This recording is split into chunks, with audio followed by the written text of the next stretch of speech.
when you talk about open cars, you always fall into this cliche of those vintage cars. I wanted to inspire myself from Calatrava, the architect who did this museum in Valencia, from the stealth bomber, the same thing that inspired me for the Murcielago, but I wanted to go even one step further and doing it even more geometrical.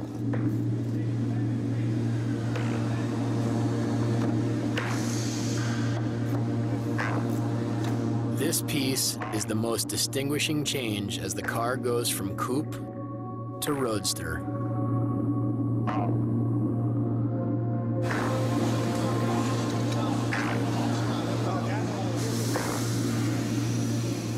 With counterbalancing weights and state-of-the-art hydraulics, those signature scissor doors remind us that they weren't designed that way for fun. With the doors being so long, the upward swing is something you want when you park next to someone and you'd like to get out. They started with a Countach. Countach was the first car we had with a scissor door. I don't know how do you call. I mean, with a system of a door like this. Yeah. And will be always, let's say, a status. I mean, exclusivity of Lamborghini.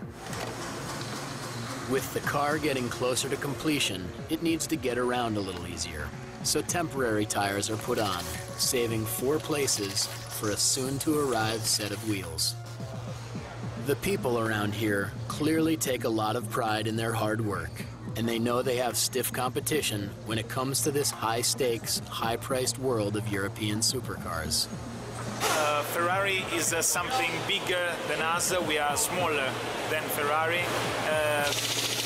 But for this reason, I think we put much more passion in our cars, because we build less cars, and so it's all handmade, and we put a lot of passion, and I think that our is the best car. Without altering the extreme features of the car, this ride will have the option of mounting a soft rooftop. But like all supercars of this kind, it'll be designed for temporary use only. For example, when it's raining.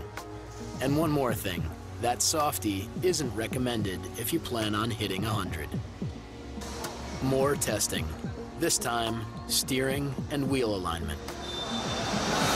Okay.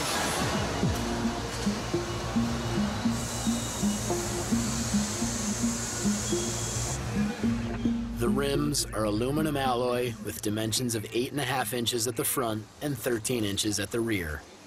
This Roadster will have permanent 4-wheel drive with independent front and rear double wishbone suspension and self-adjusting shock absorbers. If you want something with more than the standard 6-speed gearbox, for a mere $10,000 extra, you can get an E-Gear with its Formula One-inspired paddle shifter.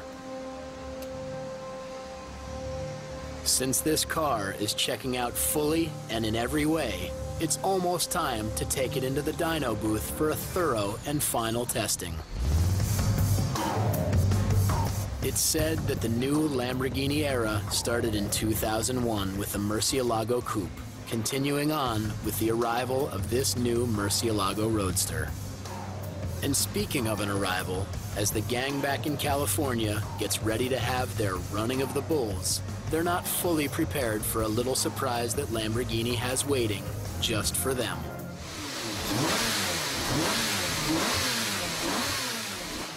So finally, this bull is getting ready to rage.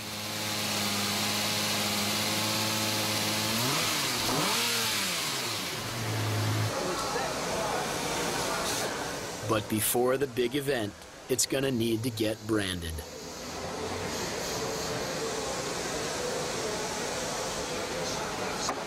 Lamborghini has always been, like everywhere in the world, the challenger, the outsider. Every part of the body, of your body, touching the car, gets some sensation, some reaction, some feelings. Your hands, your back. Our new Murcielago Roadster has checked out on the dyno, and from the looks of things, it's all good. It won't be long before the ride is taken out for a test drive.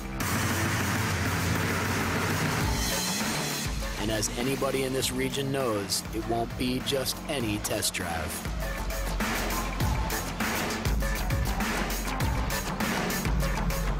The car is getting delivered to this guy for the run of its life. We have actually clients that send their cars from Hong Kong, from Morocco, from South Africa, to have their cars driven, tested by Valentino, and then having them back. So, while we're getting ready to run our bull, the Lambo owners in California are eager to get their bulls on the road. The bottom line, these folks are ready to run. But first, a surprise. They're unveiling the first production model of one of the most anticipated Lamborghinis ever built. The Lamborghini Murcielago Roadster. And while we've already been studying this gem, it's a brand new sight to these Lambo fanatics. With this import sporting a $15,000 paint upgrade.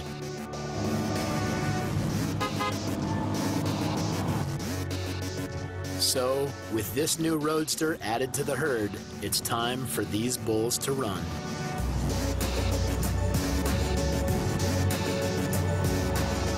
When you really push it, it's literally like, you know, you're blocked in your seat. You know, it's like, I flew once with Blue Angels in F-18. You know, the takeoff was pretty much, you know, actually, it was a little bit more gentler than acceleration in this one for the first couple of seconds, you know, because it's really like, it just slams you down. It's really amazing. Back in Italy, it's also time for this legendary test driver to grab the keys to our new Lambo. I always read about him, and to be the first time driving with him in the Lamborghini I designed was for me a dream. I mean, let's put it like science fiction. It couldn't have happened. It was, this never happened. Valentino Balboni drives Lamborghinis. And he's been doing just that for over 30 years. If that's not the coolest job, what is? I'm sure that the way he drives, he didn't study physics at all, that's for sure, because he don't know anything. He doesn't know anything about gravity, about friction. If he knew what he was doing, he wouldn't do it. How legendary is he? Well, he's taken every make of Lamborghini and he's tested them right here on this simple slab of asphalt. And after all these years, everybody around here knows the name of the road he tests on. Officially is a public road, but it's called Balboni Highway.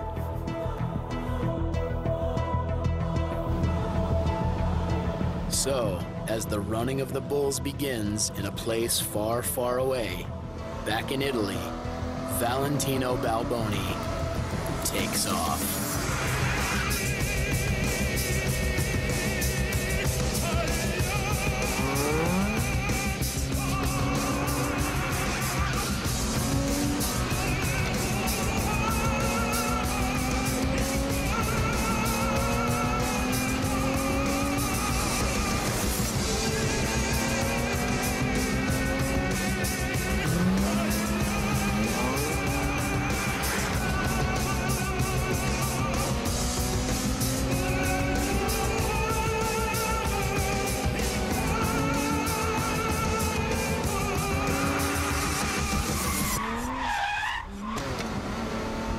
The story goes something like this. A beautiful but ferocious fighting bull named Murcielago had such heart, the Matador just had to let him live. And where did Murcielago go from there? Well, wherever it was, we all know one thing. He got there real fast.